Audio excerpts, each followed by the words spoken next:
What's up, guys? You're listening to the Mind Movers podcast, and I'm Brando. You can find me on Twitter at mind_of_peace. And this is my friend Steve. And you can find me on Twitter at youth_thinking. This is episode 1. Going to be a lot of random talks. We're going to be talking about an herb of our choice. We're going to be throwing down quotes. We're going to be talking about fucking Avatar. We're going to be talking about a lot of different things on this podcast. So make sure you...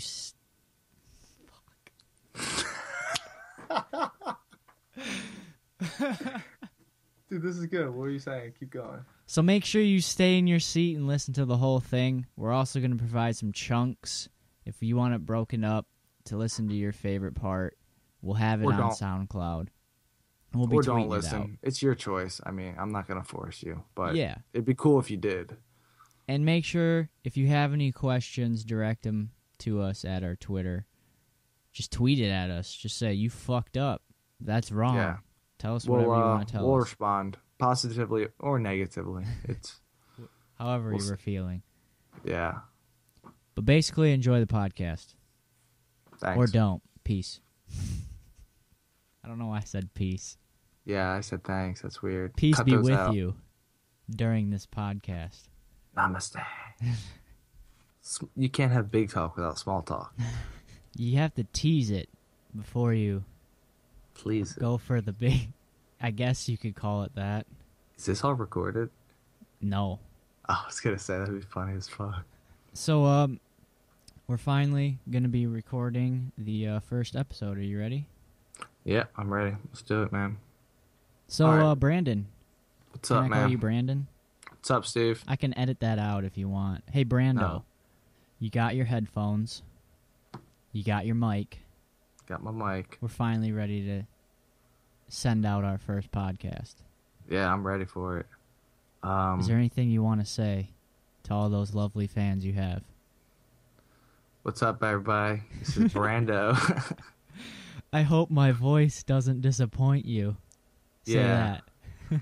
Voice porn, basically. You know how many people are going to be like, oh my god, I totally knew your voice would sound like that. I hope my voice soothes you and seduces you. You're like, oh, crushing so many hearts right now. I know. All right. My terrible voice. I hate my voice. Did I ever mention that? Why It's do you terrible. hate your voice? I don't know. I don't know if I hate it. It's just You know, I could never be a singer. you know how you just said that. Now everyone on Twitter is going to harass you about not hating know. things. I don't hate it. It's just I could never be a singer.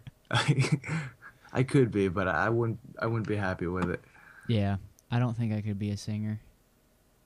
So let's talk about this legalizing weed thing. It's very interesting and yet complex at the same time. You mean Because like in Colorado and stuff? yeah, not only just like all right, so it's becoming legal in Colorado, but now companies are gonna industrialize it. How do you feel about that? I don't think that's really the thing we want. I mean, it seems kind of cool going to a Rite Aid and being like, I'll take a gram of, I don't know, that perp, but that doesn't sound like it'd be a really good thing. I don't really want a company handling my weed. Exactly. Like, I feel like laws are only made for businesses. So like now that it's legal, weed's a business entity. It's no longer just a free thing that people smoke. I don't know. Yeah, you don't. It's kind of weird because when you put money behind stuff, businesses will do anything for money. They'll start It's doing always been shady legal. shit for money. Weed's always been legal. Like, you could always do whatever. Like, for you, it's legal. For some people, some person to be like, "Oh, you can't smoke it." That doesn't mean it's illegal. That just means a bunch of fucking dickheads suck ass. So what you're saying is like, in your eyes, it's legal for you because it's easy to get and smoke? Not only that, it's just like, this is my life. So the things that I want to do, the rules that I want to live by, that's my choice. sometimes it follows the laws, but other times it completely goes The straight door through gets the kicked laws. down. Freeze, FBI, motherfucker. Okay, I guess I'm finishing this podcast by myself. But yeah, I mean, look at food. Okay, it started off great. You know, grocery stores would make their own bread and shit, and they'd be like, "Hey, Yeah. we're selling bread." But what did they do? Once competition got tough, once like some dude opened up a shop right next door, started Found competing cheaper with you, ways. you found cheaper ways to make bread and mass produce it. Well, why wouldn't they do that to marijuana? Why wouldn't they start making fake marijuana? And I don't they're- know what you could do to it, but I'm sure They're totally they would find going a way. to. Okay, so this article I'm reading, it's on Yahoo News in Colorado. A family marijuana shop wants to become the Costco, and I quote that, of weed. And one of the co-founders Wait, or the co-owners, Costco sells bulk, right? yeah, So I could Yeah. buy a moving van of marijuana? I don't know if it means, I guess like the premier weed company. You know how like Costco's like a premier grocer, so I guess they would want to be that. I don't know if it necessarily has to do anything with bulk, but one of the co-owners, this is what his quote is: "We really are trying to industrialize a hippie process." I don't like that statement. No, that completely goes against the entire idea of what smoking weed is supposed to do for you. I don't think you Wh- can what use they- industrial and hippie in the same sentence. Exactly, the two I mean, don't. maybe you can, but I don't know. I don't think that's something that it's something that's going to happen whether we want it to or not, which kind of GMO sucks. weed is right around the corner. GMO weed, Frankenstein GMO weed. weed. Frankenweed, yeah. Right And then around we'll the have corner. debates about how GMO isn't bad. And then there'll be Mhm. people who will say GMO is bad. And then we'll just have arguments about GMO marijuana. They'll come up with some crazy flavors with some crazy addictive additives. Yeah. Like, oh, fucking cheese puff flavored weed. You know, I've thought about that. Like, every time I go into a grocery store, you see the vegetables, you see the fruit, right? Hmm. And they all have, like, fruit, for instance, has super bright colors. Like, all these bright colors. It kind of attracts your attention. You, like, go over Yeah. there, you check it out. And then when you eat fruit, it's kind of sweet. So it keeps, like, so it's hitting your eye. It's, like, pleasing your eyes and pleasing your mouth, right? Sounds weird, but A little bit, yeah. Hey. Sounds like a personal issue. so that's fruit, right? So what did marketers do with shitty food? Candy. So, like, walk down a fruit aisle and then walk down a candy aisle. Candy Yeah. aisle is trying to do the same thing, but they're doing it in a better way. Super bright colors. Lots yeah, of like, look at slogans all packaging. over them. That's like a huge thing in packaging. It's Yeah. like bright colors and And then you fucking- eat it and you're like, whoa, this tastes even sweeter than the fruit. So then all of a sudden, and it's got tons of sugar in it, and now you're going to the candy aisle instead of the fruit aisle. These motherfuckers know how nature works, like, and what attracts us. And Yeah, that's kind of fucked up. It's like, why can't they do that with marijuana too? I'm sure will. they could manipulate that shit. Who knows? Like, add shit in there that makes you addicted to it. Because I honestly don't believe that marijuana is addicting. I think you can get physically, addicted to no. the. It's hard to Physically, no, but I think mentally, it's definitely possible to get addicted to it think you because can I know a lot of people who will be like, I can't fucking sleep if I don't have weed, or like people talk about awesome hikes, and like they always insist on smoking weed on the hike. Like, say. Yeah, I guess you can't. I guess you're right on that. Yeah, You can it's- definitely get addicted to weed. I guess it's not addicting in the sense that if you wanted to drop it, you could pretty easily. Yeah, you could physically not become addicted, but But it's like what mentally? Rogan said. It's everything's addicting. I mean, I could be addicted to being in front of a webcam.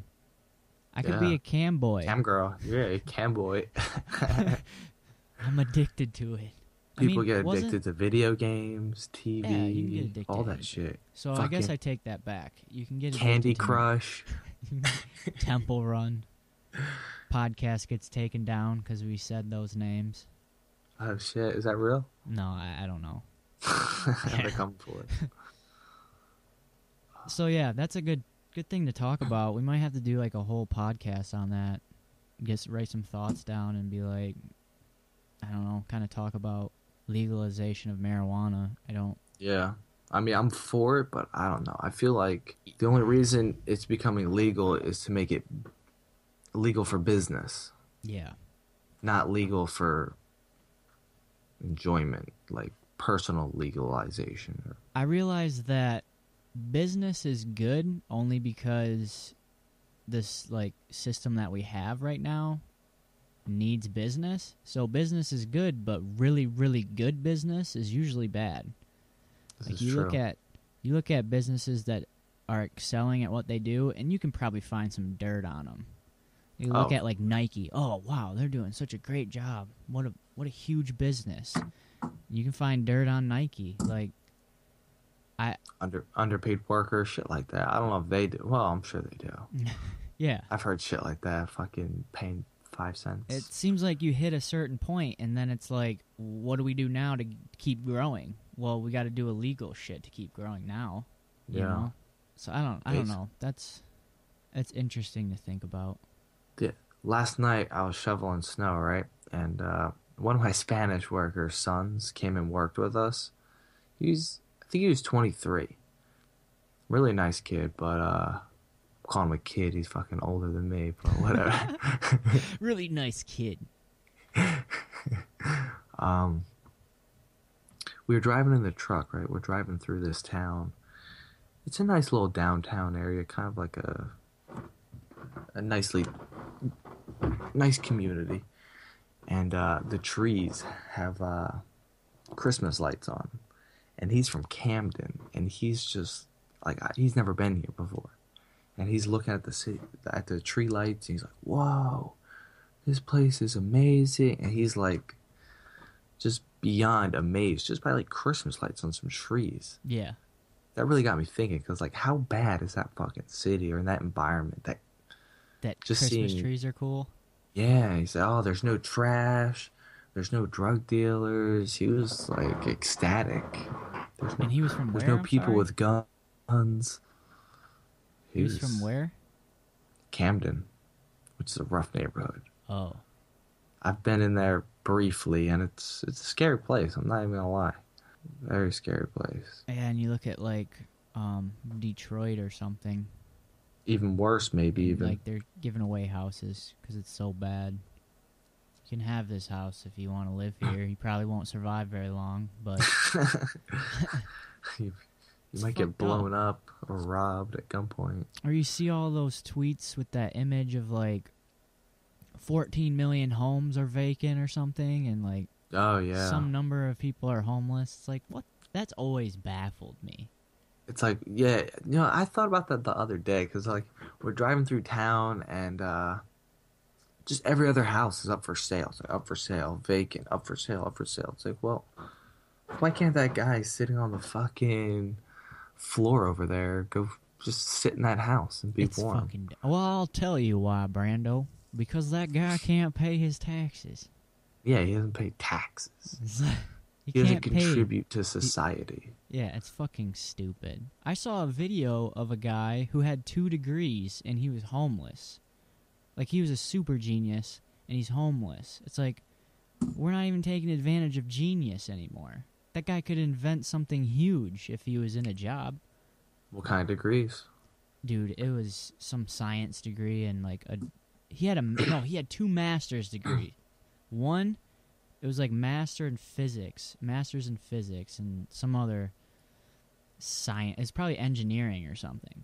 Yeah, something like that. And it's like, okay, you're obviously a fucking genius, but now you're sitting on the street trying to find a job, like trying to find food. That's a problem with a lot of degrees. Maybe not necessarily engineering or shit like that, but a lot of the degrees have no future. There's no skill set. Like, you went to school, you learned how to memorize a couple words in a textbook, and you learned some shit your teacher told you, but you come out of that, all you have are some words in your head. You don't, and a piece of paper. You don't have no actual skills. I see what you're saying. Like labor skills. That, yeah, Hands-on production skills. skills. There's no skill set. I think it's funny when classes teach me to read words objectively, like interpret sentences objectively, and then I get out into the workforce and it's all subjective. It's all like manipulating and people being fake and using empty sayings. You guys didn't really teach me how to pick up on this like double talk bullshit. Yeah, they don't teach you double talk. No. And They don't that's what teach the you how to read between the lines. Yeah, that's what the politicians are. How the politicians are talking. That's how salespeople talk to you. That's how your boss talks to you. I didn't learn any of that shit. And like money too. Like money in today's society, for me, not necessarily, but for the entirety of our society that we've created, money is the most important thing in modern society. You need it to eat, live, sleep, sadly. But it's the world we live in right now, which is fucked up. But they don't teach you anything about money in school. You learn nothing about money at all in school. I had a finance class, but Is that in college? it was in high school. Did you? We didn't have that. But see, like, that's a good point because it's not in every high school. And even then, how much can you learn about it? I mean, I had a life skills class, and I learned how to make a fucking cake. That's life skills. Yeah, right? Yeah, I had Like, that shit. I learned how to bake a cake. Cool. I can survive in the woods now. You can go out in the woods and make a fucking cake. Just imagine a dude with a long beard making a fucking big-ass cake. McDodge making a cake. Yeah, McDodge. Fucking Dora the Explorer cake. I don't know. I get pretty passionate about school because it was a place I didn't really fit in. And I was the type that, like, had to make it through and had to go to college. And my parents gave me opportunities. And it was like, do I say no? What do I do? I have no fucking idea what I want to be. Like, dude, now that I think about it, when I was 18, I thought I was, like, invincible. But really, I was just a scared, shitless teenager. I think we all thought we were invincible when we were 18, or even younger than that. I was just a scared, shitless teenager. I didn't know what the fuck I was doing or where I was going. And so what do? You basically do what you were told because you're like, I don't know what else I'm supposed to do. And so then you're like, well, my teachers told me to go to college, so I guess I'll do that. And then you go to college, and you're like, what the fuck? And then your parents tell you get married, and you do that. Yeah. They tell you to buy a house, you do that. And then you're like, and then you get that knock on the door. Yeah, you owe us $300,000 between your car, your degree, and your fucking house. It used to be you got out of college and you went and bought a house. Now you get out of college and your house is your debt, like your student loan debt. You move back in. So many college kids live at home still. Yeah. We have to do a podcast on education. I think that's a must. Like an entire one. Yeah. Because there's a lot to talk about. I could talk about it forever. The whole system is fucked up. So much needs to change. The way we learn. Maybe send out some more change education hashtags. Yeah, something like that. Maybe Start more small. than that. I need to just start my own school.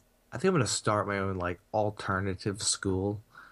Call it the School for Misfits. The School for Misfits. That's a dope idea. Online. Online? Online school. That's not a bad idea. Because then you can reach a broader audience. I think Ron Paul actually tried to do that. It was I don't know, though. Hands-on experience is pretty cool, though. Yeah. You gotta have the hands-on fucking teaching a class out in the fucking woods. That's fucking epic. Yeah. That's one thing that's lacking in schools. There's not really any hands-on. No. And then you have, like, Japanese workers who are getting all those skills while we're going to school, learning about the skills. Mm-hmm. Yeah, we learn about skills. We don't actually learn the skills. How is that fucking weird? It's super weird, but it's like Yeah, part of a plan. I feel like. yeah. I could teach you how to hit a nail with a hammer, but instead I'm gonna educate you about the hammer and the nail. So fuck. One time, one of my teachers said, "You don't really understand running from reading a book." I almost raised my hand and said, "Can I go home then?" Because that's exactly what this class is. Like, Yeah, I was like, you should why have would you said say that. that? I should have just been like, does that mean I don't have to buy the book for this class? Books are crazy expensive. Yeah, they're They keep, ridiculous. they keep going up. They're like, how much did you spend on school books this semester? I kind of know how to get deals, That's but if true. I was a freshman, it'd be like $300, $400. But now it was probably 250. Hmm. I mean, that's still fucking close to rent. Like that's And how much ridiculous. of those books do you even actually read? I if I try to read all the reading that's assigned, I'll get behind. So like I don't really read a But if whole you lot of did it read all that assignment, like how much of the book do they actually cover? in class. Yeah. They just tell you to read chapters. So like they'll cover the whole book, but like they don't really cover it. They just say read it. It's Yeah. kind of just like read this book. What? And the weird thing about textbooks is they're not written that well. Like, I don't think they're written That's that true. well. I could read books that are way more enjoyable and teach me a lot more in a more concise way. Books, textbooks seem to just come at you from all angles and throw a bunch Yeah. of examples at you that you don't really want to know. If textbooks were the way to go for education, why even pay to go to class? You just buy the book and learn it at home. All you Yeah, do is you teach yourself at college, don't you, basically? pretty much. If you don't know how to teach yourself, then you probably fail. I mean, you could ask them a question or something, but you could ask anyone a question. Yeah, We have the internet. If I don't know how to fucking I don't know, fucking use a microphone, you I look it Google up. it and I learn. Yeah. I don't go to fucking school for it. It's Get almost a like high school degree. should have taught us how to self-teach, you know? Like Yeah. teach ourselves, but it didn't. It kind of made us dependent on something. The amount of reading I've done in the past 6 months, I've learned more than I've learned in my entire 13 years in school. And it's also something that you want to learn. That too. So that makes it way more enjoyable. And you retain it a lot more when you're like kind of interested in the topic.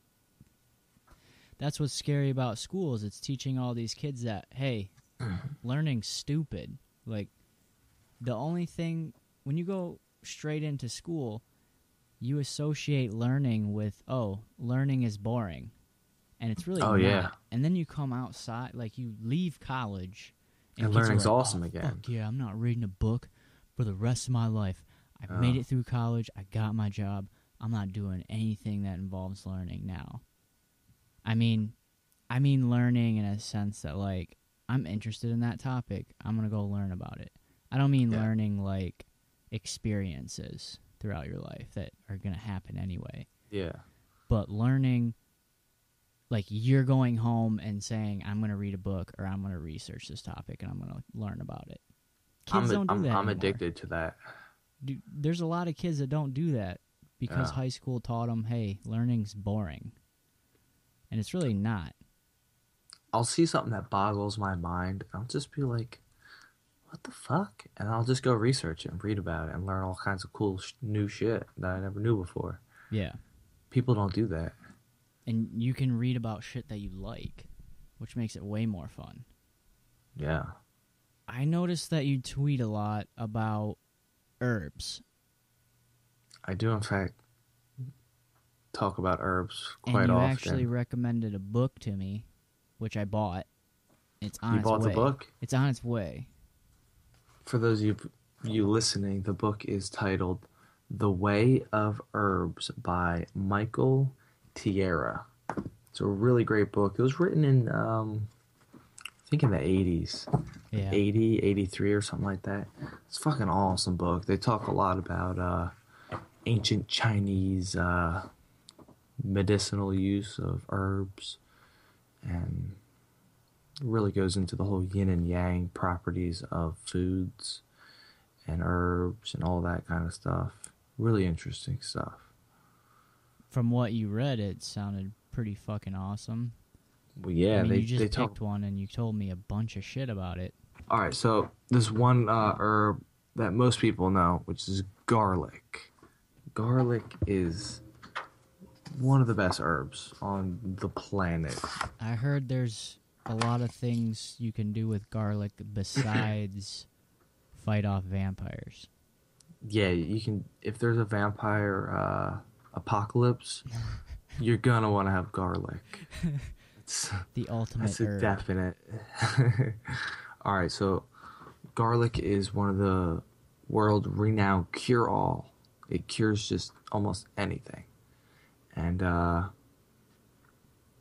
it's used in almost every culture all around the world. It's grown, and it can fix lung ailments, low blood pressure, parasites, infections, headaches, nervous disorders,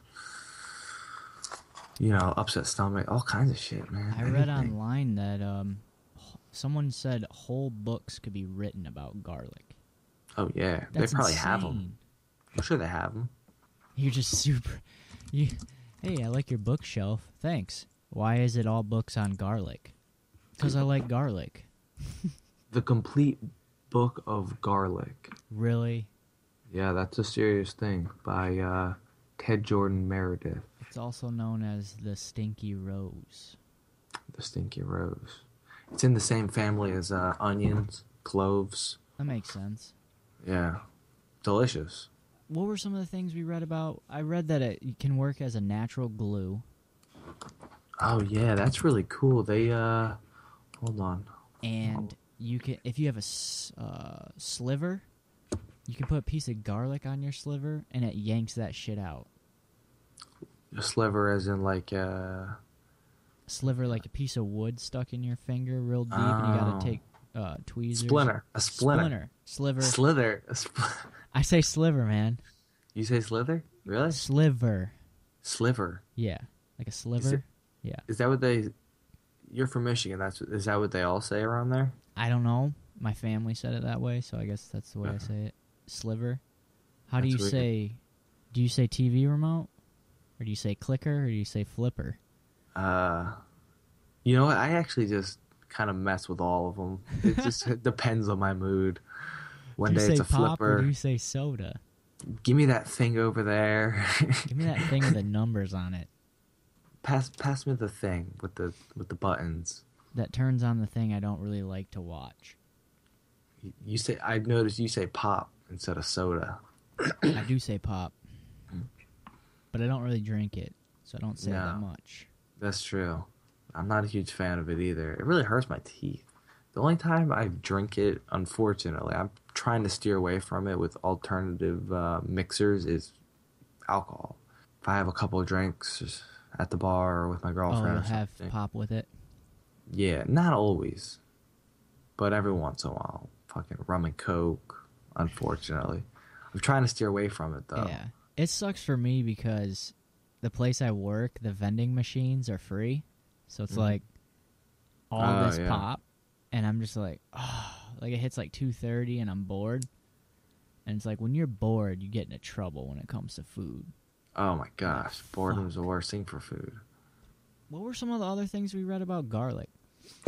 All right. Spiritual uses. Oh shit. All right, Islamic myth. Hold up. considers that- This is for the hippies out there.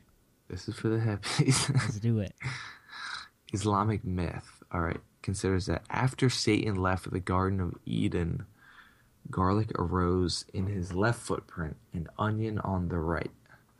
What? Yeah, I don't know what that means. Garlic in the left, onion on the right. Is that saying left and right? Is that like a yin and yang kind of thing? I guess so. So does that mean you eat garlic with onions? Yeah, for like balance. Balance of bad breath. Balance of bad breath. But they're so delicious. Dude, I put onions on everything. Really? Yeah, I love I like onions onions cooked, but like cook, like fucking. yeah. I'll eat them raw too. There's like a video of a dude that ate like 30 cloves of garlic. Did he die? That's a lot of garlic. He puked, yeah. Oh, you puked? He was struggling. The garlic challenge. Garlic is disgusting if you eat that much raw. Yeah. That's... Actually, if you eat a little bit raw, it's disgusting. I don't know what I'm saying. That much. All right, so if you use garlic with cinnamon, it can be used as a fish and meat preservative. Oh, yeah. Yeah, because they're both antimicrobial, and it can go all the way up to 120 degrees Celsius. I don't know what that is for. Wait, did you already share all the things about garlic that you wanted to share? Dude, probably not. So, okay, I worded that the wrong way. Is there any more that you'd like to share, that you would like to share about garlic? Because I know there's books apparently written about garlic. That's the problem. There's so much. Like, what do I share? What do I not share? Just share some of the crazy stuff. Like, it can work as a glue. That was pretty intense. It can pull slivers out of your fucking skin. Or if you want to call them splinters. A remedy for infections, which is pretty often fungal infections. Yeah, it's really good for the stomach too, isn't it? They use it to prevent scurvy. Scurvy Steve. Scurvy. What's scurvy? I don't know. Isn't that like a pirate thing? I don't know what it is though. Hold up. I totally forget what it is. I never really looked into it. Deficiency of vitamin C. So apparently garlic is just loaded with vitamin C. Really? Yeah. It's actually kind of surprising because when you say what has a lot of vitamin C to people, and they all say oranges. Oranges. But it's like, but garlic is like crazy high. There's a lot of vegetables that have more vitamin C than oranges. People don't think about that at all. Yeah. Dude, I look at fruit as candy vegetables. You need to eat a lot of vegetables with a little bit of fruit on the side. Exactly. Well, hold up. In this book, they have The Way of Herbs. They have a list of like how your diet should go. All right, so primary foods should be whole grains, right? And that should be 40 to 60% of your diet. Whole grains? Yeah, and whole grains are things such as brown rice, which is the most balanced, millet, wheat, barley, oats, corn, rye, buckwheat, and a couple others, which are true energy foods. And, of course, you would want organic, non-GMO, stuff like that to get that true energy. Also, you're going to want beans with that for protein. Beans that are good are black beans, aduki beans, Black Atakai beans are beans. super good for you. I've never had those, but soybeans. However, I wouldn't eat soybeans in today's society because Isn't it a high percentage of them are GMO? like 99%, some crazy number like that. I think it's 97%. I don't know, I'm laughing, but whatever. Life's a big fucking joke sometimes. Yeah, so I'd go with black or maybe adukai. Adukai? I don't know how to pronounce it. I don't know. I'm sure there's going to be someone out there that's going to comment and be like, hey, you fucking pronounced that bean wrong. Yeah, I know. Someone will fuck with me. Grammar police. Other things such as tofu and miso are good too. And that's 40 to 60% of your diet should be the whole grains and the rice. That's weird. Or the whole grains. I and heard the from beans. some sources that grains aren't good for you. If all you do all day is sit on the couch and fucking play with your balls, probably not. I'm not sure what's good for you if that's all you're doing. If that's all you're doing, you probably don't need that many carbs. What if I'm rubbing glazed donuts on my balls? Is that good? and I'm eating whole wheat bread. You're talking about a big old mess there. Yeah. Second, all right. So those are primaries. Secondary foods, fresh vegetables, also preferably non-GMO, organic, Raw. raw. Not necessarily raw. Dude, You can raw's cook. even better. Raw is good. I do like raw. In season. In season. So if it's wintertime, That's a good point. you probably really don't need to be eating vegetables unless they grow in that season. Mostly cooked, it says. And they should make up Really? 30 Mostly to cooked? 40% of your diet. Dude, this book's from the 80s. You That's can true, tell. yeah. A lot of good stuff, though. Yeah. I would... What part of that book is giving you the advice about... It's a chapter, it says A Balanced Diet, chapter 7. I would stick to the books...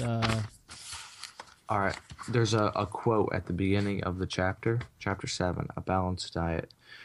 A good and proper diet in disease is worth 100 medicines, and no amount of medication can do good to a patient who does not observe a strict regimen of diet. That quote was by Charaka Samhita, 300 Close. AD. What's that? I'm just kidding. I didn't hear you. I said close. What is it? When you know were it? trying to pronounce it. Can you pronounce it? No, I was just giving you a hard time. But yeah. Eat some good food, bitches. Dude, I firmly believe in that quote, though. I think the biggest reason why we have so much problems, so many problems, is because of our poor diet. Of course. I mean, everyone thinks like disease is something outside of us that magically happens to us randomly out of luck. But it's not luck. It's what you put in your body.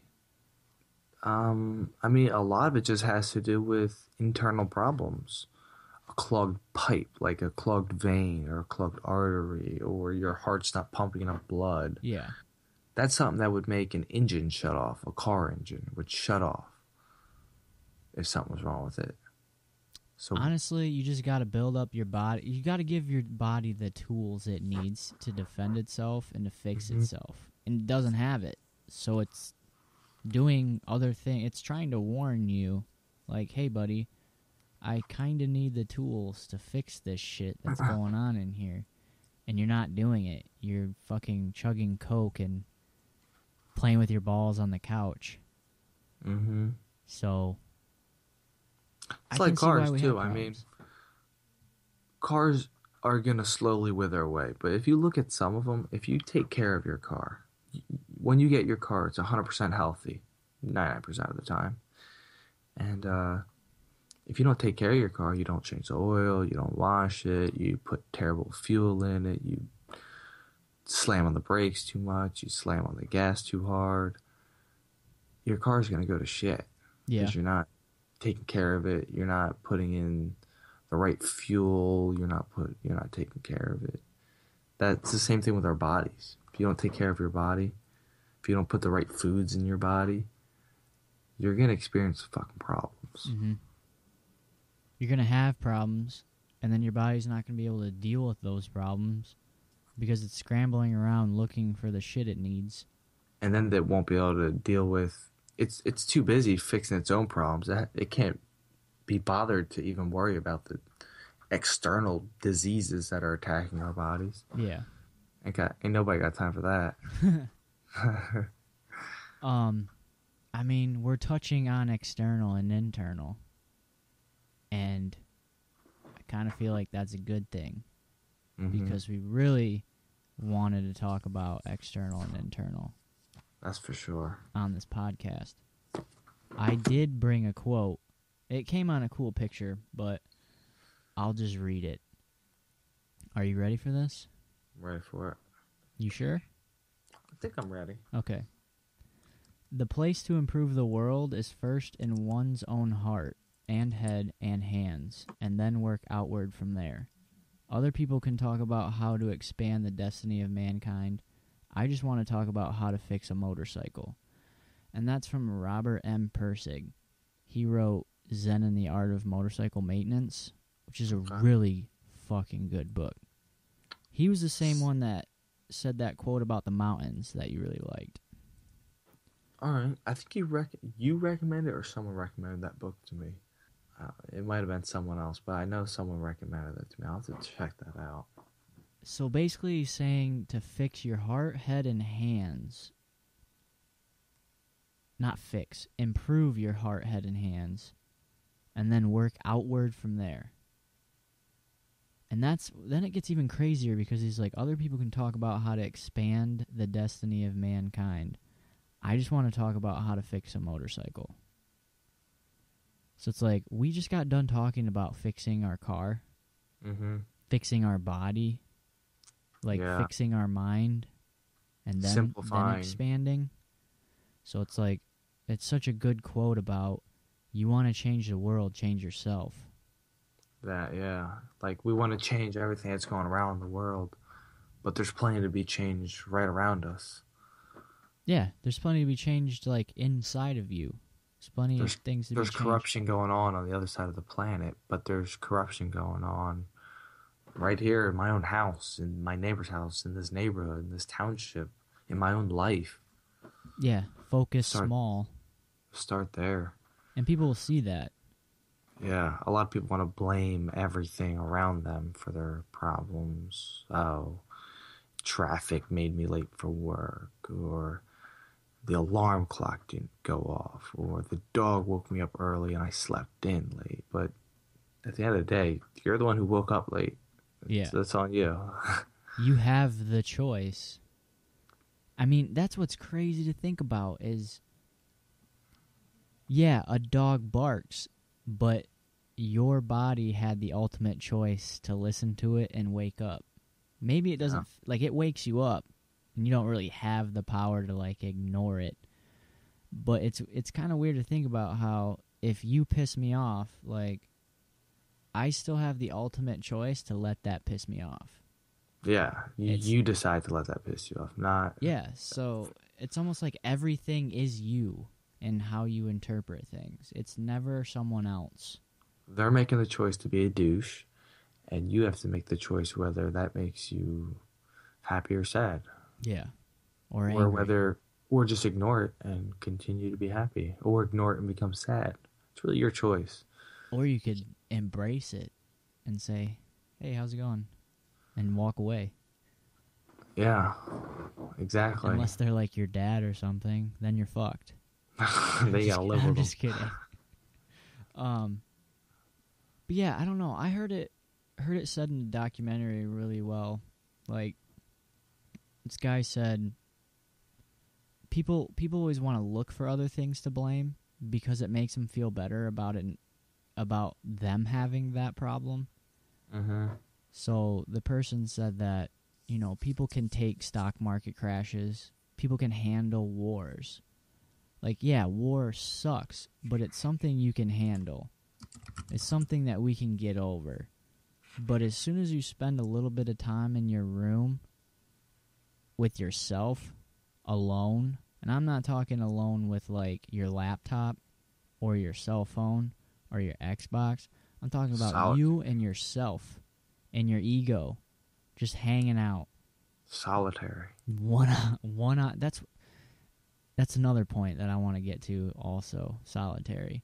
But, you spend that time with yourself alone, and people freak out. They don't want to be alone, because all of a sudden, all those inner demons are coming out. All those inner demons that they said everybody else had is coming out, and now they have to deal with them. So it's better to kind of deal with that stuff when you want to, and not when you, are forced to. Because that's when people get depressed and shit. Everyone has inner demons. You have inner demons, I have inner demons, everyone has inner demons that they have to deal with. Everyone has an ego that they have to face. And that's kind of sweet how you brought up solitary, because what do most people do when they get into solitary? They go fucking crazy. Because Yeah, they don't know how to handle being with themselves. Nobody wants to stay home alone on a Friday Yeah. or on any day. Friday night. I used to hate it. It just You throw a like, Buddhist, ugh. you throw some Zen master in solitary confinement and be like, "Thanks for setting up this meditation space for me. Appreciate it." And you just meditate the whole time. They'd be all about it. I don't mind it. I used to hate it, but now I don't mind it so much. Yeah, I can deal with it. it doesn't bother me. It used to bother me a lot too, and then I got kind of over it. Like, why would you ever want to be mad about hanging out with yourself? Yeah, I'm pretty fucking awesome. Who doesn't want to hang out with me? But yeah, I mean, the mind is pretty smart, and the ego really likes to point the fingers, and it really tries to act like it's your friend, and it tries to act like it's you, but it's not you. And it kind of likes to say, hey, it's not you that's interrupting people. It's not you that's the evil one. Look at how evil that person is on TV. Yeah, that's the person to blame. It's not you who voted for that person to be in office. Like, it's not you that is the one that's causing all these problems. It's that guy right there in the suit. You know? It's that politician. It's that government. It's that country. Oh, yeah. I mean, everyone wants to blame the government. I was like that, too. Oh, the government's fault. They did it. But at the end of the day, the government comes from us. Mm-hmm. Government isn't something that's outside of us. They don't come from a fictional planet. There's actually a really good quote about this by George Carlin. Okay, so here's this quote. Now, there's one thing you might have noticed I don't complain about: politicians. Everybody complains about politicians. Everybody says they suck. Well, where do people think these politicians come from? They don't fall out of the sky. They don't pass through a membrane from another reality. They come from American parents and American families, American homes, American schools, American churches, American businesses, and American universities. And they're elected by American citizens. This is the best we can do, folks. This is what we have to offer. It's what our system produces. Garbage in, garbage out. If you have selfish, ignorant citizens, you're going to get selfish, ignorant leaders. Term limits ain't going to do any good. You're just going to end with a brand new bunch of selfish, ignorant Americans. So maybe it's not the politicians who suck. Maybe something else sucks around here. Like the public. Yeah, the public sucks. George Carlin. Gosh, that's such a good quote. Yeah, I love watching his stand-up. I could watch his stand-ups all day. I have before. I've spent an afternoon just watching his clips on YouTube or his DVDs. I think I might have done that too. And then be like, all right, well, I'm done with Carlin. Who's next? Bill Hicks. Bill Hicks, yeah. Bill Hicks on. Hit up a Joe Rogan special on Netflix or something. All right, I guess I'll listen to a 4-hour-long Joe Rogan podcast now. I know, right? They get long, but they get interesting. I heard it just like that, but in a different way. Like, people always want a revolution. They want to throw out the government. And it's like, I spent a lot of time thinking about that because I was one of those people. I wanted to throw out the government. I wanted a revolution. I wanted the youth to stand up. And then I realized that, like, we're going to knock out this government, and it's going to be quiet, or it's going to be chaotic for a while, and then it's going to be quiet, and then another government's going to come up and replace that one. And it's going to be just as bad. It's been happening for years. It's been happening for hundreds and hundreds of years. So they rise and they fall. They rise and they fall. Yeah. And it's like, you didn't get rid of the idea of that government. You just got rid of the building and, like, the people. You didn't get rid of the idea. Those people are going to come back. I mean, look at all the societies that have lived in the past. The Greeks, the Romans, the Mayans. We're still living that exact idea Yeah. of having, maybe not exactly, They're just maybe more a little bit more complicated. modernized, but it's still the same thing. We have a fucking leader that we fucking bow down to every day. Yeah. It's just more complicated, so it seems like it's different, but it's not. It's the same Yeah. thing. And it it gets, I don't know, it gets really complicated, but I was like, if we can't fix the problem by overthrowing the government, what's the solution? And then I just searched and searched and searched and found that what I feel the only solution is to change yourself. I feel like that's the only solution to this Change problem. yourself, change your perspectives. Like yourself. That doesn't mean going around telling everyone you changed yourself. It just means change yourself, live your life, and don't go preaching to everybody about how you changed yourself. Just let them notice. 'Cause when they Preach with your life. yeah, that's a good way to put it. Preach with your life. Preach with your actions. Yeah. Just go out and do your thing. And people are pretty smart. Like, People will recognize that. yeah, people are pretty dumb, but they're also pretty smart. Like, it's a fucking paradox because people notice things. They'll be like, Why is that guy sweeping that floor so happy? They'll be yeah, like, I don't get it. Why is he so happy all the time? I have my Lexus and my fucking gold chains and my gold watch, and I'm so sad. Why is yeah. that guy sweeping a floor so happy? I should hang out with him and see if his happiness rubs off on me. Yeah, I wish people thought like that. Some do, dude. They Some do. do. Especially They your recognize friends. Your it. friends will be like, Brando, why are you in such a good mood all the time? What have you been doing? And you just, know, that's your opportunity to be like, I don't know, I just read a couple books and thought about a couple things. thought about. I seen some things, man. Had some stuff. So it's like, we have a system, we have an idea that was built on a really crappy foundation, and we just keep changing the house. It's like it doesn't house, matter no. like how awesome the house is. If it's on a poor foundation, it sucks. So I just spent a lot of time trying to find that foundation, and I feel like the foundation is the fact that we have a bunch of grown-up children who focus on external things only. And I'm talking majority. Like, obviously not everyone focuses on external, but I think we have an overwhelming population that focuses on external problems, and it's just because that's what they've been shown. And I've noticed the same thing. Nobody thinks about internal. It's all outternal. External. Outternal. Outternal. That works too, I think. Outternal. I wonder if that's You actually might a have just word. invented a word. I think I just made a new word, dude. Fucking call up the Webster's dictionary. Tweet it. Yeah, man. Share that word to the world.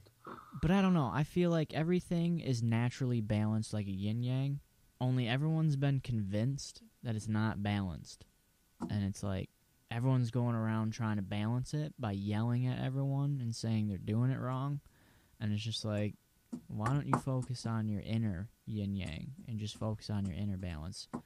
And it's actually super easy to balance it because you do nothing. You just let it be. Yet it's the hardest thing for us to comprehend because we've been so brainwashed and tricked and taught to be completely different. So it's We've just been like, misled. wow, it's kind of fucked up.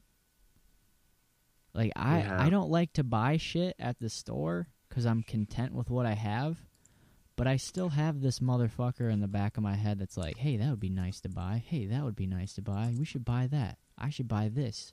I'm like, who the fuck are you? Because you're not me. Like, now I'm starting to sound schizo or something.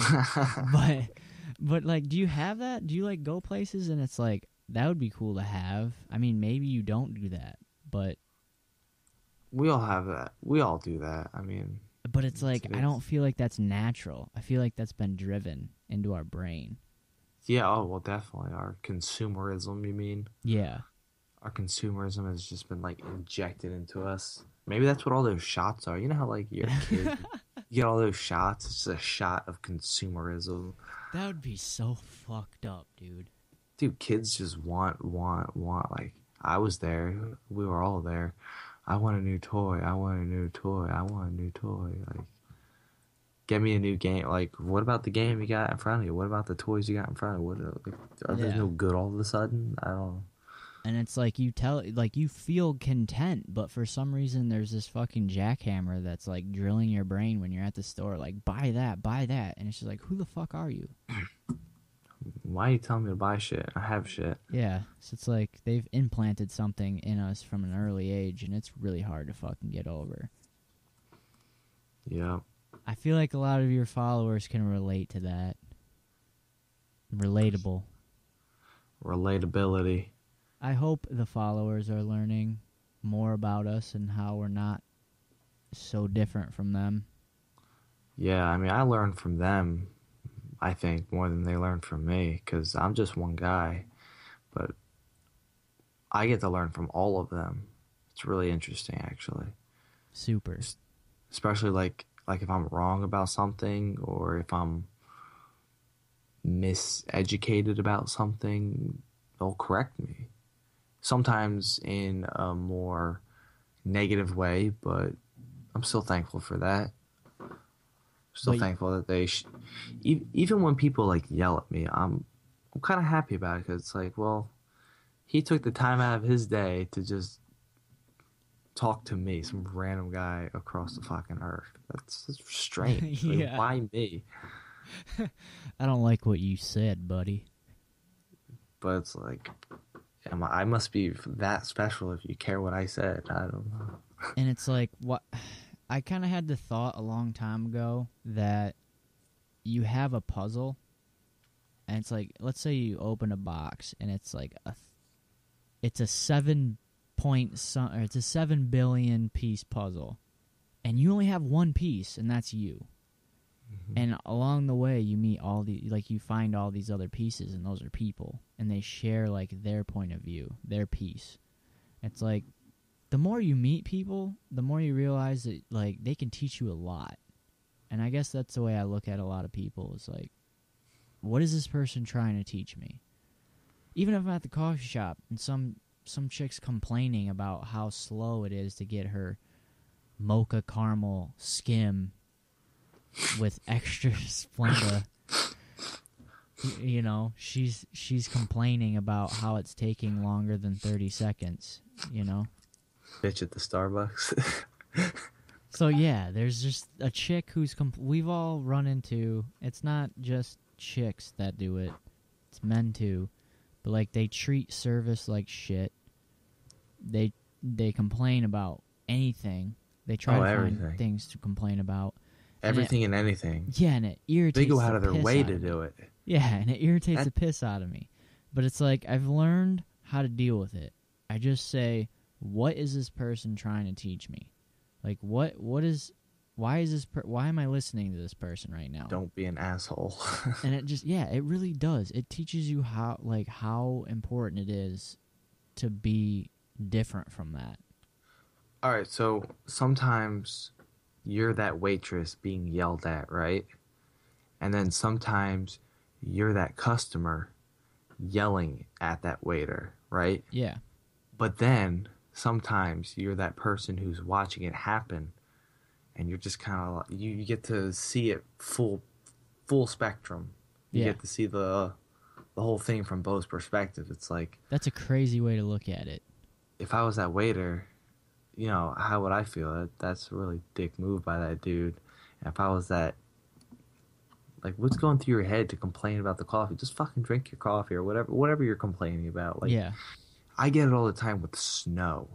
We plowed a bunch of Dunkin' Donuts, right? We had this contract with like all these Dunkin' Donuts in the area, and we didn't do it this storm, but last storm we plowed them, and they called us up. It was like 8 inches of snow, and they all have to be open at 4 o'clock, and they're like calling and complaining about the job. We did an excellent job, but fine job, boy. Yeah, a fine job. Like, if you looked around, it was probably better than all the other places, and they're complaining about it, but their parking lot's full of customers. Yeah, it doesn't make sense. Yeah, it's full. So it's like, well, you have your customers, what are you complaining about? So we don't do them anymore. We said, hell, I don't need that. And they actually got someone new. They didn't do half as good a job as us, but you can't. There's so much snow. I mean, I think they did a good job, but by their standards, no, they probably did terrible. They're probably cussing at that guy on the phone right now. Yeah. They Dude, they had the that's nerve dude. to. Fucking yin and yang is everywhere. Yeah, man. They had the nerve to call me after the storm and tell me I did a shitty job. I went off on them. I mean, not like So I you didn't, lost your peace of mind. not necessarily. I didn't like curse at him or anything, but I told him, I gave him my perspective, and he didn't want to hear it, but got my money, and that was it. Boom, I got my money got my money, and I peaced. and I pieced, yeah. Peace of mind. But yeah, I see it all the time. Like if you watch like the news or briefly like glance over it, there's always someone on the news complaining about the weather, complaining about the snow truck drivers, complaining about the sun, complaining about the moonlight, complaining about the bugs, complaining about this, complaining about traffic, complaining about pollution, complaining about everything constantly. And it's all external stuff they're complaining about. Yeah, it's like, well, You never see a weatherman go on the air and be like, we're going to have a lot of snow, and it's my fucking fault that I hate snow. Like, you never yeah, see it doesn't that. happen. It's always the snow's fault. It's always, the moon. The clouds are in the way. I can't see the stars. It's the clouds' fucking fault. It's clouds' fault. Clouds are doing it. The clouds are fucking with me. We should just That's- make a montage of people bitching about other things externally, and then like after each clip, you just like pop in with a crappy green screen edit, and you're just like, "It's your fault." You could easily do that by just recording like the news. They always get on there with that that one lady in the shopping center. Man, what do you think about the weather? Wow, it's awful. It's terrible. Oh, there's traffic. I can't and even get my there's this. shopping done. I can't get my shopping done, and It's just, it's a hassle for me. it's a hassle for me, and the people are doing a bad job with this. And some Brando guy didn't know how to shovel the goddamn parkway, so I could get my groceries. Yeah. The guys who shoveled, they only made a 4-foot path instead of a 5-foot path, and it's the worst. It's the worst thing since, I don't know, Watergate. Whatever old people complained about. Watergate. That's something old people like to talk about. It's funny because I've never heard an old person say Watergate. complain about that. I don't know. But it's like definitely something they would complain about, so I can't argue with you there. I bet when it was happening, they were complaining about it. So yeah, like you really want to fix things, it's all about spending some time by yourself. Yeah. Like, Yeah, it's new hard. perspectives helps. It's really hard, but like just think about some of the things you do. Like it helps to think about things that irritate you that other people do, and then search to see if you do that also. That's true. And then you Yeah. kind of have an understanding for someone. Yeah, it's like, oh, why does he chew with his mouth open? And then like, why does he chew with his mouth open? And it's like, wait, I do that too. So Yeah. why are you complaining about it then? Yeah. I don't know. And you'd be surprised how many things you do that other people do that irritate you. Yeah, And you That- do the same exact thing. that irritates me, and I probably do that too. Like, why are you complaining about something that you do? That irritates me. But I probably do that too. Yeah. I probably, it just goes on. I probably complain about things that I complain about. Yeah. It's really That I do. hard to look at yourself that way and be like, man, I complain a lot. Yeah. But that kind of exercise is super important. I shared an Alan Watts quote today on Twitter, and there was a line in there that was just epic. And he was talking about writing, and, you know, he's basically just saying pour your heart out. But, like, he has this line in here. He says, take a deep breath and tell us your deepest, darkest secret so we can wipe our brow and know that we're not alone. And that's profound, dude. That's a people powerful go statement. around acting like there's something else. And then deep down, people are just sad, depressed, have problems, and people aren't honest with each other. It's almost Nobody wants. No, go ahead. Nobody wants to be themselves. Yeah, that's the best way to put it. No one wants to be themselves. And it's like, I have really good friends, but how much have I been keeping away from them? Like, how much, like, deep down, like, let's say you're hanging out with your boys or something, and you're like, I really like that girl. And they're like, psh. You know, like, oh, look at you, Mr. Emotional guy over here. And then you're afraid to, like, talk about things like that with your friends. That's, like, a simple example. Yeah. Like, people are afraid to be themselves out in the real world because of people that take advantage of you, people that, like, might spread rumors about you, or, like...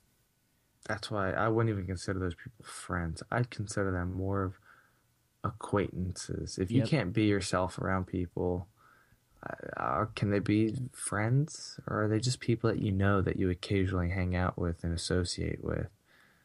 A true friend is, or even a true companion, we could say, because it could be a girlfriend, it could be just a friend. Yeah. A true companion is someone you can be yourself around at all times. And I've noticed that, like, for me, a true friend is also someone that's going to tell me what I need to hear, not what I want to hear. That too. And that is sort of along the lines of a secret, because if it's your deepest, darkest secret, yeah, it's not really a secret when someone tells you what you need to hear, not what you want to hear, but it kind of is, because if it's not being said, it's still it's like a secret. Yeah, if they're not telling you what you need to hear, they're keeping it a secret. They're telling you some other bullshit. They're lying to you. Yeah, if I didn't come at you straight with you and I was like, look, Brandon, I don't think that's the best option. I know everyone else has been telling you that it is, but from my point of view, you shouldn't do it. That's me telling you a secret. That's something that I feel should be shared. So I feel like a lot of people get it wrong. They're like, friends are people that are always there for you and always have your back and are always on your side. Yeah. Like, not I don't know, necessarily. man. That's a suck up. Yeah. Isn't that a suck up? Yeah. Like, is that what suck ups do? I don't know. A lot of my close friends, like, I have a lot of, like, acquaintances, but, like, my friends are usually people that push me. Are usually people that are like, you're not working hard enough. Yeah. Like, I'll be here for you to help you, but you're slacking. If you don't engage in arguments or fights, not like fist fighting, just like arguments with your friends or even your girlfriend or any of that parent, then I don't think that's a great relationship. I think you're gonna argue about things because you're two different people. Yeah. You have two different perspectives. You're always gonna look at things differently. Mm-hmm. So if you're not engaging in that argument, then someone's not being real. Someone's being fake. And when that gets exposed, there it goes down the drain. That's why, like, a lot of friends will be great friends, best friends forever, and then one little fight, and they don't talk anymore. Yeah. And That's you're it. like, whoa, we weren't friends. You were never really friends if one little thing stops you from liking each other anymore. Yeah, and that's a really good point, because why aren't they friends? Why were they friends for 2 years, but then all of a sudden not friends? Because they weren't friends. They held in their deepest, darkest secrets. For 2 years. He just agreed with what what his friend was saying. And then one day he said, you know what? I don't think that's right. And boom, An argument happens and it's game over. Yeah. Some of my closest friends are friends that I argue with. I like to call it debating, not arguing. Debating, disagreeing, Disagreeing. Whatever you Some want of to my call it. best friends, like one of my best friends taught me a whole bunch of shit. Like, we would disagree on stuff and it would get heated. Mm-hmm. And people around would be like, holy shit, they're pissed at each other. And then once it was over, we would like laugh and then we would just head to the mall or something. And people would be so confused. Yeah, consume. And consume. With our eyes. But like, people would be so confused because they'd be like, you guys just got done like arguing, like in a heated debate. Don't you guys hate each other? And now you got your arm around them and you're like, let's go head to the mall and fuck around and be friends. Like, to me, friends can do that. They disagree, but deep down, they know that, like, this is just us expressing our feelings and our thoughts and our ideas. And that's what true friendship is. Yeah, I completely agree. Yeah, and you think about a relationship, it's the same way. The more communication you have, the better and healthier a relationship is. I completely agree with that. I think Alan Watts talks about that, too. He says people just want to control other people. Men and women want to control the relationship, and they want the significant other to be exactly what they want them to be. Well, if you could do that, how long before that person turns into a plastic doll? Or yourself. Why don't you just marry yourself? If you want them to do exactly what you want to do, why don't you just fucking get a mirror and make out with yourself? I was about to say kiss yourself. Like, why do you want that person to be exactly the way you want them to be? That's what makes relationships nice and fun and exciting. I used to have a friend. He was my neighbor all my life. We were really close friends. He's somewhere out there doing his thing. I don't know. He got into some stuff, but we don't really talk anymore. He moved to like Florida, really far away. I don't know if just the means of technology is not there to communicate, perhaps. I'm not sure. But, I mean, we were close friends. We got in arguments, but we were still best friends 5 seconds later, you know? Yeah. We had disagreements. We had a lot of good ideas, man. Those are the best. Yeah, we would just sit there and just ponder, that's a good idea. Let's do that. What ifs and mind-blowing ideas. We learn from that. Yeah. I'm a completely different person, and I definitely can't take all the credit for that. It's definitely a lot of influence from others and the environment and your parents and school and all these other places have taught you, whether it's good or bad. Like, it's still a lesson. I don't know. Life is fucking interesting. It is, isn't it? It's so strange. Look at us. We're talking to each other on a glass screen. Balls. My balls aren't out. A ball microphones. But your snowball mic is.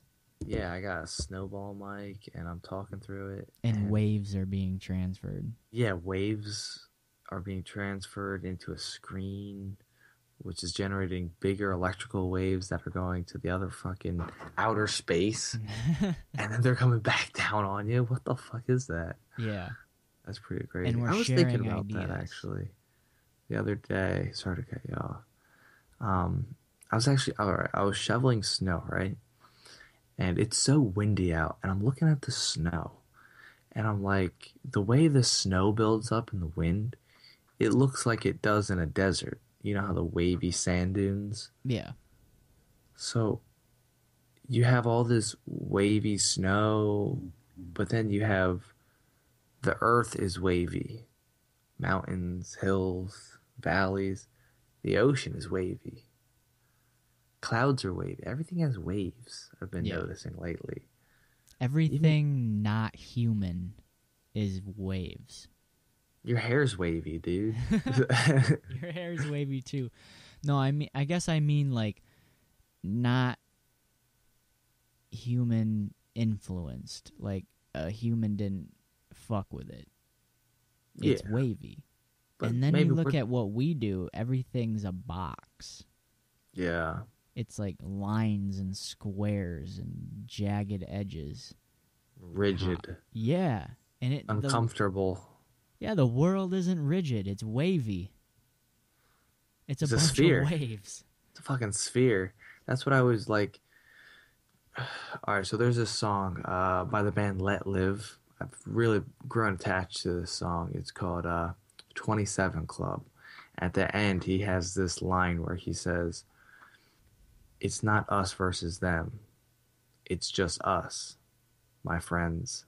Friends with an S at the end. That's plural." So, like, it's not, there is no sides. That's where it ties into the Earth thing because Earth is a sphere. Yeah. So we're these stupid humans running around. I'm on this side. I'm on that side. He's that guy. I don't like him, and That's I'm our me. And I'm the flag. best. That's But there your are no flag. sides. There's no sides to Earth. It's a fucking sphere. Yeah. So why are you going around choosing sides? We're all in this together. And building boxes. Building boxes. Everything's We in don't. a fucking square box.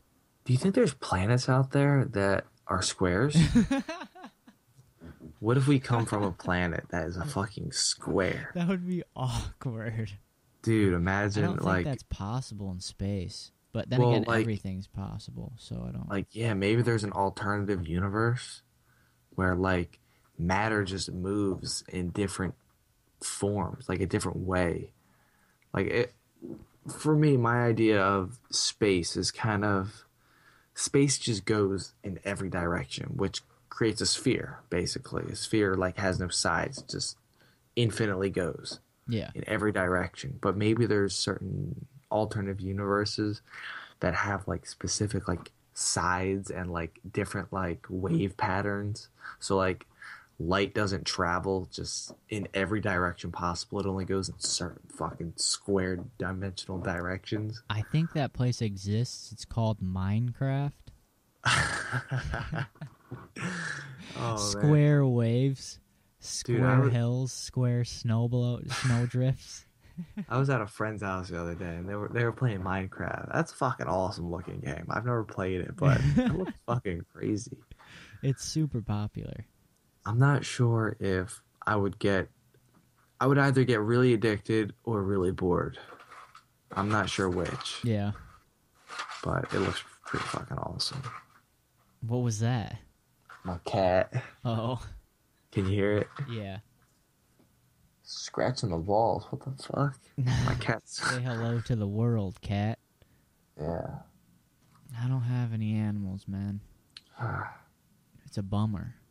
Yeah. I've always wanted a dog, but it's like I know I don't have the time for it and it would just be miserable. So it's like I'm Yeah. waiting till I do have time for a dog, Mm-hmm. not just like ruin it for him.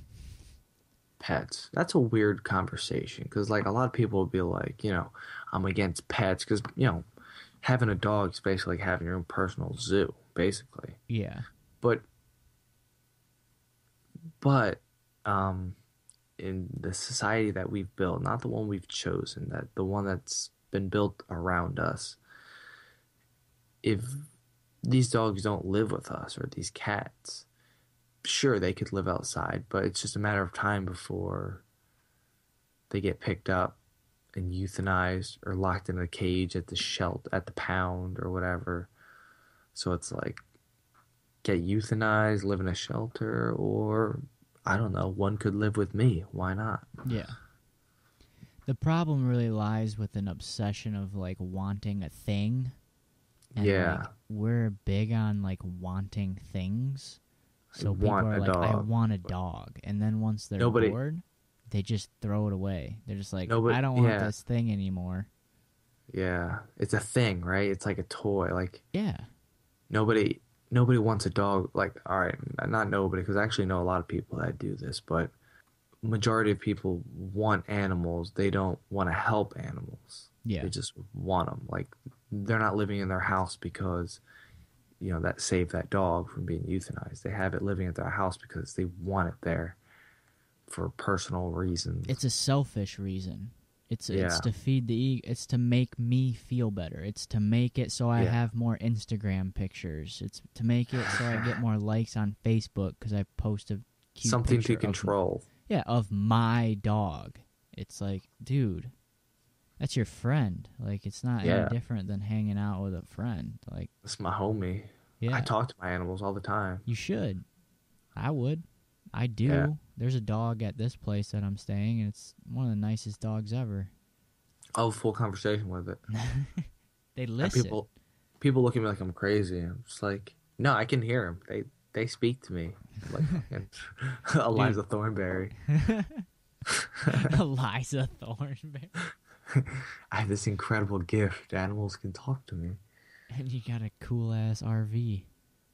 Dude, that show was fucking dope. It And was that RV pretty was sweet. dope. But yeah, I don't know. I think a lot of our problems stems from us just being a bunch of egos running around.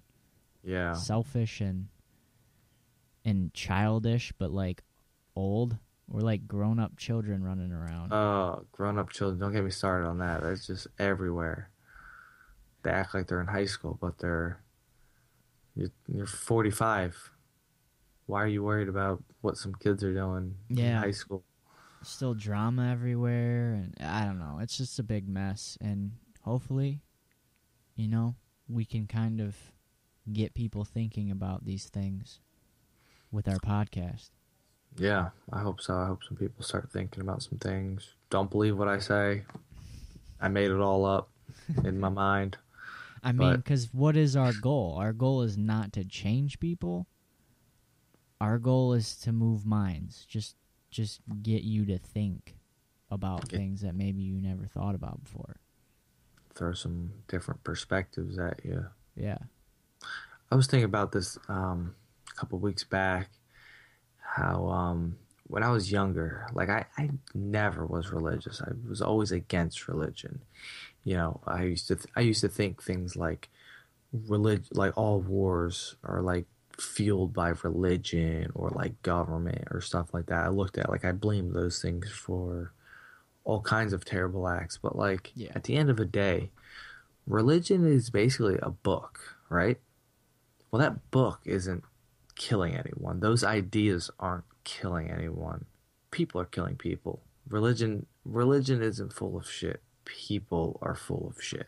Yeah.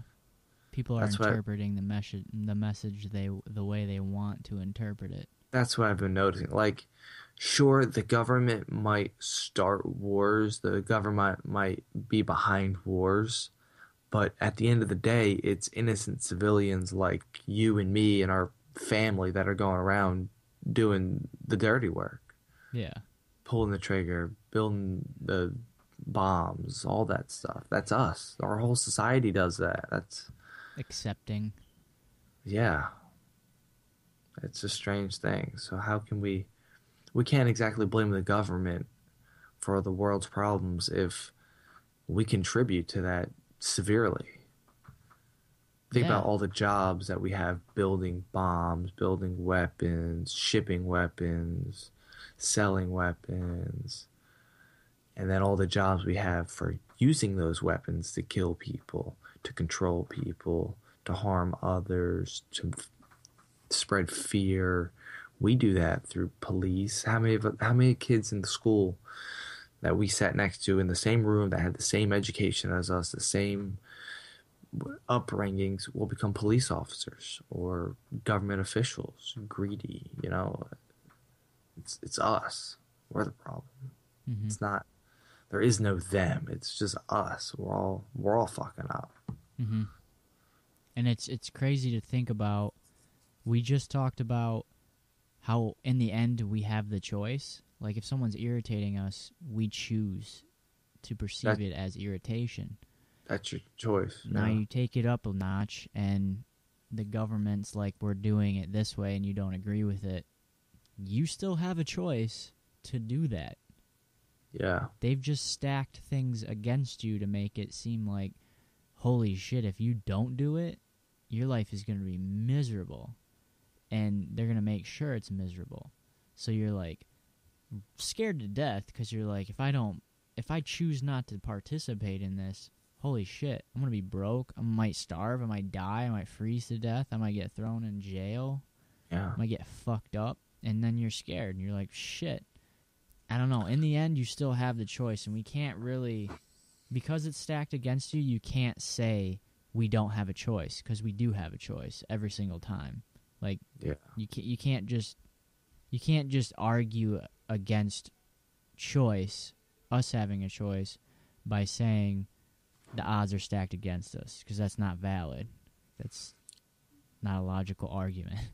Society is run by a system of bad choices. We all make them.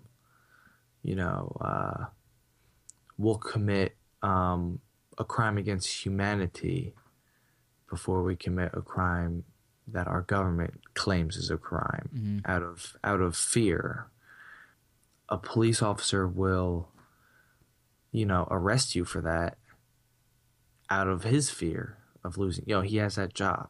He needs that job. He's got to feed his family. So if he's not doing his job, then he can't do it. And then it just continuously goes on. We all just make these bad choices Based on fear. fear. And it's crazy because the whole system runs on that. Yeah. And that's why it's awesome that at the end of his stand-up, Bill Hicks said that. Like, it's only a choice between fear and love. He's absolutely right. He basically just went to the core of the whole problem and said, this is what it is. And it was a brilliant statement. A choice between fear and love. There's nothing else involved in that. Remember how I said, like, a shitty foundation? Fear and love is the foundation. Mm-hmm. And you're letting fear control what you want to do and how you want to live. Yeah, it seems simple when you say it's just a choice between fear and love, but, like, that's as simple as it gets. Like, Yeah. that's as far as you can go to the core. Fear and love. And it's crazy. That's really all it is. I wouldn't even say hate. It's hate. Hate's not hate. It's just fear, really. Yeah, fear is a terrible thing. And it's not even real. That's what's fucked up about it. Yeah. It's like money. Fear, money. Money and fear. That's why they go together so great. Everyone's afraid not to have money. Yeah. That's weird. It's Two weird fictional things. It's weird that something that doesn't exist scares the piss out of you. Yeah. Fear. It controls you, and it's not real. It's like a virus. It's like a mental virus in the mind. Yeah. That you created. Yeah. We created it, but companies took advantage of that creation and, Of like, course. exponentially grew it. Perhaps out of their own fear. Mm-hmm. And I liked how you said the cop will arrest you because he's fearful for his job. Like, it's just a chain of people afraid. A chain of people making bad decisions. Because of being afraid. Because of fear. Yeah. That's crazy. I mean, yeah, you got some douchebag cops that just want to go out there and be an asshole. But a lot of them, nobody wants to be that douchebag giving you that ticket on the side of the road, but they have to. They have to do it. Yeah, it's not what they signed up for. No, it's not what they signed. They try to, they'll try to be blatant about it, but at the end of the day, they go home. They're probably like, the fuck, I feel like an asshole. I gave this poor old woman a ticket. She was on her way to work. She looked like she was a single mother or something. That was a terrible choice by me, but I had to do it because I'm afraid that I'll lose everything that I have, all this stuff. Yeah. All this, I might be alone if I lose all my stuff. I'll lose all this meaningless stuff. It's a weird thing. Yeah, it's hard to talk about sometimes because there's just so many things that are messed up.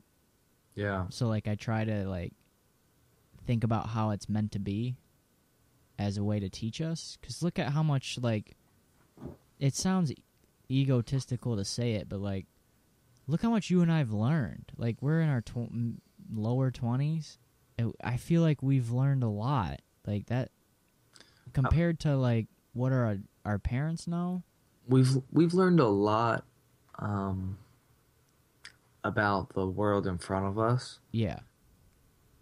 but that knowledge is so infinite that our knowledge is just so significant. Yeah. But like how do we learn without it going to shit? It I has to don't know. get bad before it gets good, you know? Like how do you learn without everyone fucking up and doing things wrong? Like we got to Well, do you it can't. wrong. You have to learn from being wrong. That's the Yeah. best way to learn. So it's like maybe there's a reason why the world's wrong right now. Maybe that there's a reason why everything's shit right now. Cuz maybe So, it's like, learning time. maybe you're right. Maybe these bad decisions are supposed to be a learning experience for society as a whole. Yeah. And I mean, you've seen those quotes pass around where it's like the problem won't go away until you learn, like until you figure it out. And the problems on earth are not going away until we learn, until we figure it out. Um, the way a kid learns about hot surfaces is usually by burning their finger. Mhm. You know what I mean? The parents will go, "Don't touch that. It's hot. Don't touch it. It's hot." Or "Don't touch the paint. It's wet." You're still gonna touch it because Yeah. you have to learn, right? So That maybe that's a bad decision. That's a bad decision to touch it yeah. because you were told that it's gonna burn you. It's a bad decision. However, on the grand scheme of things, you're gonna learn a life lesson. So maybe our society making such terrible decisions, the cops pulling people over or the wars or stuff, maybe that's a bad decision that our species in general is going to learn from. Maybe not in this lifetime, Yeah. but maybe in a couple hundred years, maybe soon. I hope. Exactly.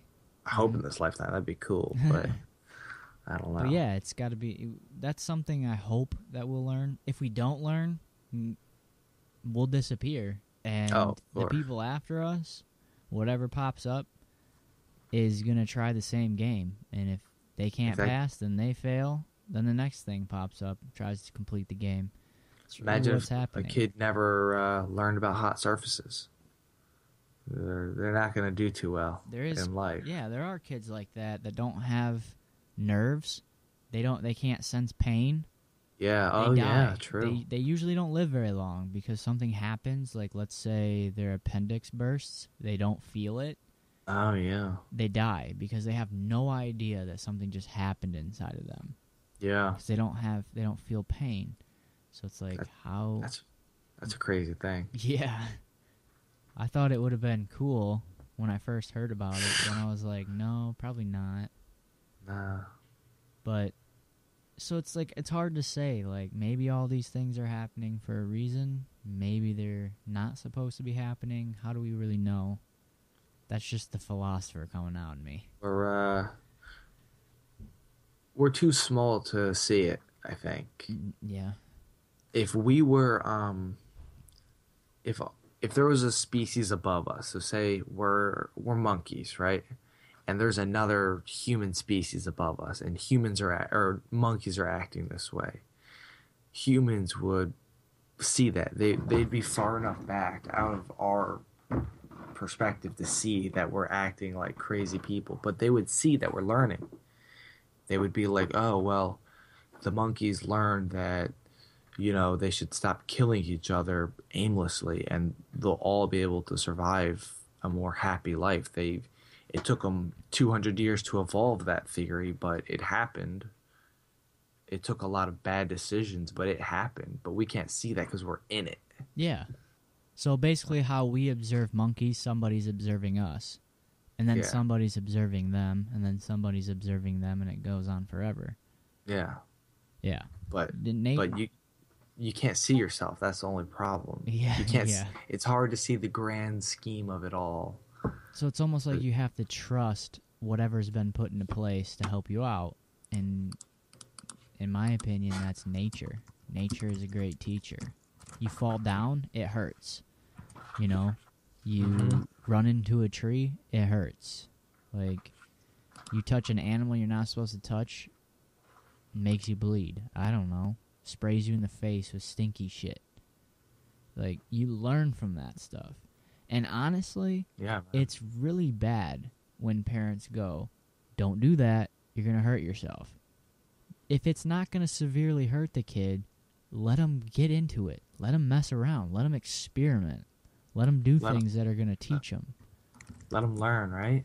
Yeah, and it's like there was an idea in philosophy, and I forgot who came up with it, which I should know since my fucking Twitter handle is Young Philosophers, but I don't remember the name, but there's impressions and there's ideas. There's ideas versus impressions. Ideas don't teach us as much as impressions do. So, like, if I told you, hey, man, falling from a tree hurts, don't do it. You're never really going to know what it feels like to fall from a tree. So when you go do it, you're like, holy shit, I have a whole new idea and perspective about what it's like to fall out of a tree. Stephen was right. But have you noticed that kids, or when you were a kid, you had an extreme urge to try something? Oh, yeah. How about when your parents told you not to touch the oven because it's hot and it'll burn you? You're like, oh, I just really want to touch that, and I don't know why. It's because nature... I feel like nature and the way your brain's developing is trying to get you to explore new things. It's trying to get you to get those impressions early on. So you're a lot smarter when you're an adult. That's how you survive. You survive from impressions. Yeah. It's intense. It's an intense learning experience. What's really crazy is like how this whole podcast is tying together. There's like points in every single thing we've talked about that like connect and make up a story. It all connects, man. There's this one band I listen to, Northlane. They're fucking awesome. And one of the lines in the songs, I forget what song. I think the name of the song is Aspire. And he says, "This is a journey of lessons from my birth to my death." And that line really started to stick with me about all the lessons that are being handed out and pointed out to me everywhere I go. Yeah, that kind of explains like how I was viewing that lady in the coffee shop. Like, this is a lesson right here. What's the lesson? Like, what am I trying to learn here? And even though you can't distinguish which one's a lesson and which one's not, doesn't mean you can't just approach every single situation as a lesson. There's going to be good ones, there's going to be bad ones. Yeah. That's a good line. It's a really good line. Because lessons give you impressions, and impressions make you smarter. I mean, that whole song is just full of amazing just knowledge and perspectives. I love it. They're a great band. I would check them out. What was the band? It's called Northlane. They're out of Australia. Northlane? Nice. Yeah, you can check them out on Twitter, at Northlane. Nice. I'm looking for this quote. It's really something. I cannot find it, though. It kind of ties into the whole how we can't see ourselves thing. All right, I found it. All right, so this is a quote from the animated series Avatar: The Last Airbender. And let me tell you, that show has been a great inspiration in my life. Yeah? I love that series. I've seen the full thing front to end probably 6 times. I heard there's a lot of deep shit in it. There's a lot of life lessons. The whole series is filled with life lessons, especially if you're like a spiritualist or like you're Buddhist or just an open thinker. It'll hit you on that level. It's a great series to watch. But this certain quote comes from this guy, Jong, and he says, "Destiny? ? What would a boy know of destiny? If a fish lives its whole life in this river, does he know the river's destiny? No. Only that it runs on and on out of his control. He may follow where it flows, but he cannot see the end. He cannot imagine the ocean." That's so crazy. Yeah, that's an amazing quote. Yeah. And it's, that's our life. We don't know what the end is, so we don't know if these bad decisions are just something that's going to turn into something great down the road. It might be something necessary. These bad decisions might be something necessary for us to learn a huge lesson, not on a personal level, but on our whole species as a human. Yeah, the future is something that doesn't exist. It's something that we have no idea about. It runs our lives, which is unfortunate. But These bad decisions are going to help us evolve in a great way, I think. that's what I think too. And it's kind of good to think that way because it helps you.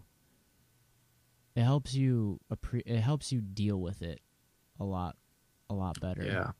It helps you kind of look at the world and it's a mess and it's evil and there's a lot of death and shit, but it makes you kind of be like, there's a lot of good shit too. There's a lot of good shit. And the only thing the evil stuff is really doing is allowing me to appreciate the good stuff even more. So that's true. You should check out Avatar. I probably should. Dude, yeah, do it. No, I'm going to. Check out Korra too. What? Korra is like when Avatar ended, they came out with a new, like the Avatar is like. Have you ever watched the show? No.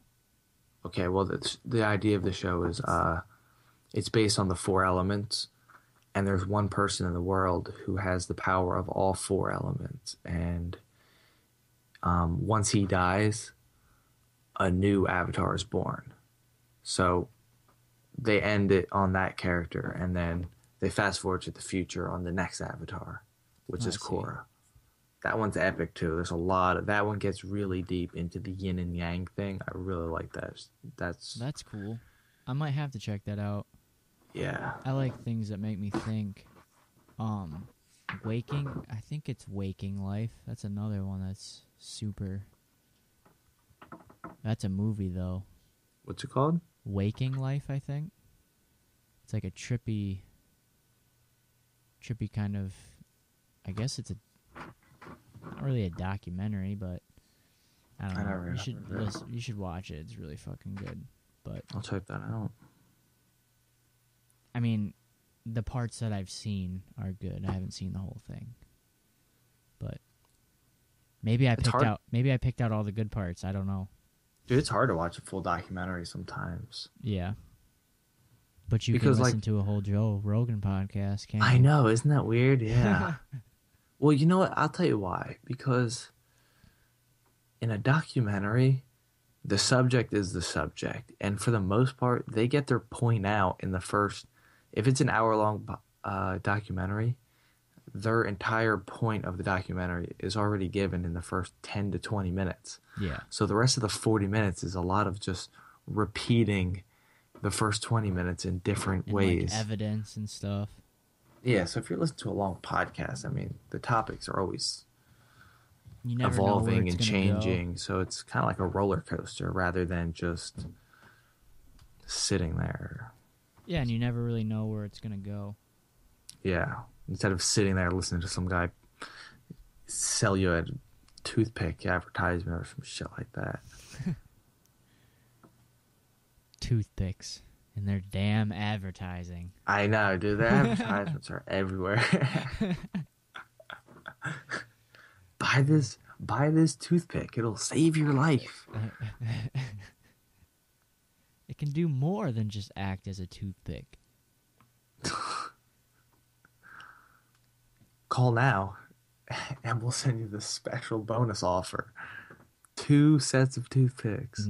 2 sets of toothpicks. That's 200 toothpicks at a $10 value. All for $1.99. And then they list the fucking exceptions may apply. Yeah, there you go. Just got a whole... There's our commercials on our podcast. Yeah, exceptions may apply. Except always. What? Except it was what?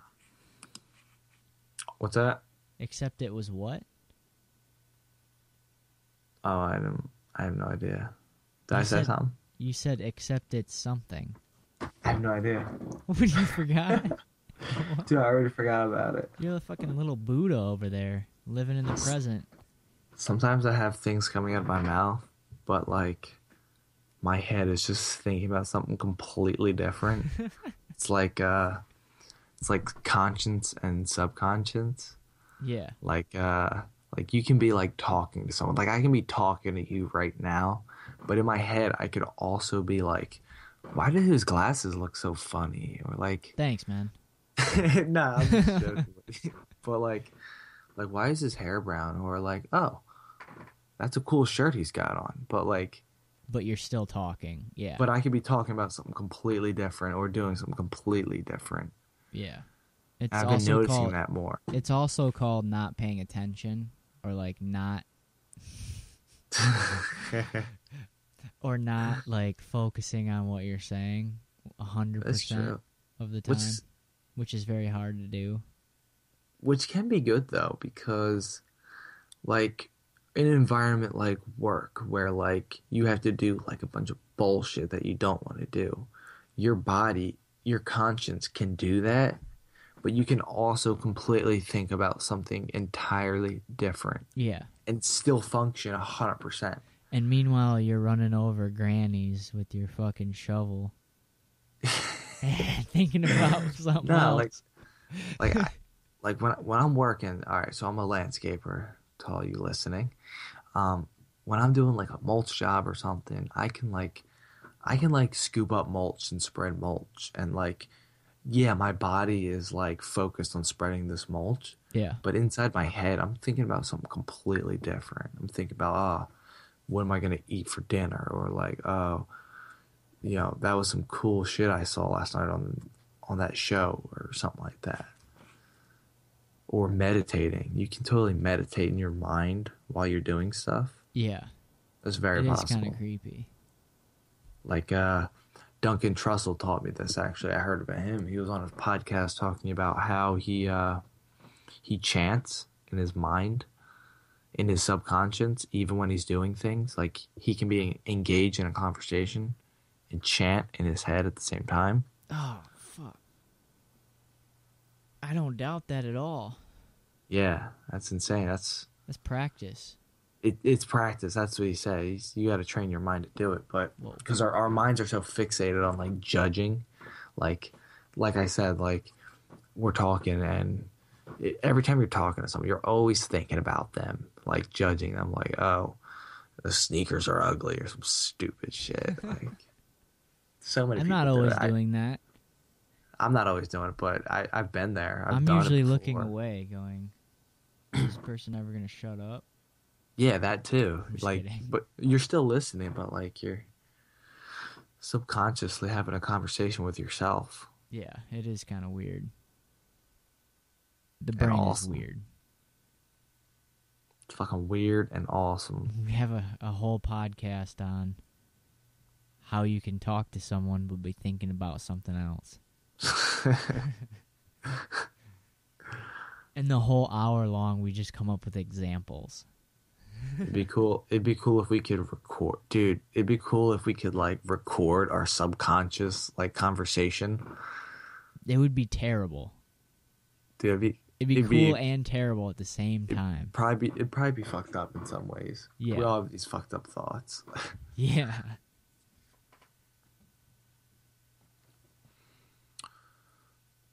I think we ran out. Yeah. I think we ran out of ideas. I think we're slowing down. Not so much ran out, just I'm fucking tired.